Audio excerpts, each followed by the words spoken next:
Hi అండి, welcome to my YouTube channel tasty foods. నేను మీ పార్వతి. మీరందరూ ఎలా ఉన్నారు? నేనైతే చాలా బాగున్నానండి.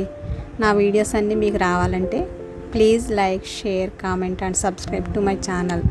ఈరోజు నేను బెండకాయ ఫ్రై సింపుల్గా, టేస్టీగా, జిగురు లేకుండా ఎలా చేయాలో చూపించబోతున్నానండి. ఇది రైస్తో తిన్నా, పప్పుచారు, రసం లాంటి వాటితో తిన్నా చాలా బాగుంటుంది. ఈ బెండకాయ ఫ్రై ఎలా చేయాలో చూద్దామండి. ముందుగా 1/2 కేజీ బెండకాయలు కడిగి వాటర్ లేకుండా క్లాత్తో తుడిచిపెట్టుకోవాలి. తర్వాత బెండకాయల్ని సన్నగా కాకుండా, లావుగా కాకుండా మీడియం సైజులో ముక్కలుగా కట్ చేసి పెట్టుకోవాలి. బెండకాయ ముక్కలు సన్నగా కట్ చేసుకోవడం వలన ఫ్రై చాలా జిగురుగా వస్తుందండి. అందుకే బెండకాయ ముక్కలు మీడియం సైజులో కట్ చేసుకోవాలి.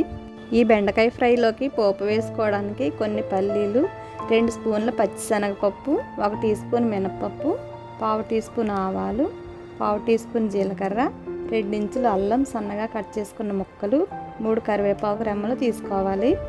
తర్వాత స్టవ్ ఆన్ చేసి బాండి పెట్టుకొని దానిలో 2.5 స్పూన్ల వరకు ఆయిల్ వేసి కొంచెం వేడయ్యాక పల్లీలు వేసి వేయించుకొని వేగిన తర్వాత ప్లేట్లోకి తీసుకోవాలి.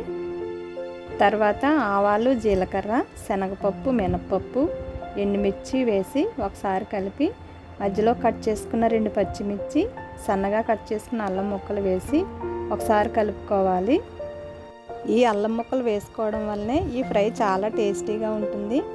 తర్వాత కరివేపాకు వేసి కలిపి 1/2 టేబుల్ స్పూన్ పసుపు వేసి ముందుగా కట్ చేసుకున్న బెండకాయ ముక్కలు వేసి మొత్తం అంతా కలిసేలా కలుపుకొని 2-3 నిమిషాలకు ఒకసారి మధ్య మధ్యలో కలుపుతూ మూత పెట్టకుండా మంట మీడియం ఫ్లేమ్లో పెట్టి ఫ్రై చేసుకోవాలి. ఇలా వేయించుకోవడం వలన బెండకాయ ముక్కలు అన్నీ ఈవెన్గా ఫ్రై అయ్యి జిగురు లేకుండా పొడి పొడిగా వస్తాయి. చూస్తున్నారు కదా, నేను ఆయిల్ తక్కువగా వేసుకున్న బాండికి అంటుకోకుండా బెండకాయ ముక్కలు ఎలా చక్కగా వేగాయో. ఇప్పుడు బెండకాయ ముక్కలు వేగాయో లేదో చిన్న ముక్క తీసి చూస్తే తెలిసిపోతుంది. బెండకాయ ముక్కలు ఫ్రై అయ్యాక మీ టేస్ట్కి తగినంత సాల్ట్ వేసి కలిపి 5 నిమిషాలు ఫ్రై చేసుకోవాలి. ఇలా ఫ్రై అయిన తర్వాత సర్వింగ్ బౌల్లో తీసుకుని పల్లీలు వేసుకుని సర్వ్ చేసుకుంటే ఎంతో టేస్టీగా, పొడి పొడిగా ఉండే బెండకాయ ఫ్రై రెడీ అయిపోయిందండి. ఈ వీడియో మీకు నచ్చినట్లయితే లైక్ చేసి షేర్ చేయండి.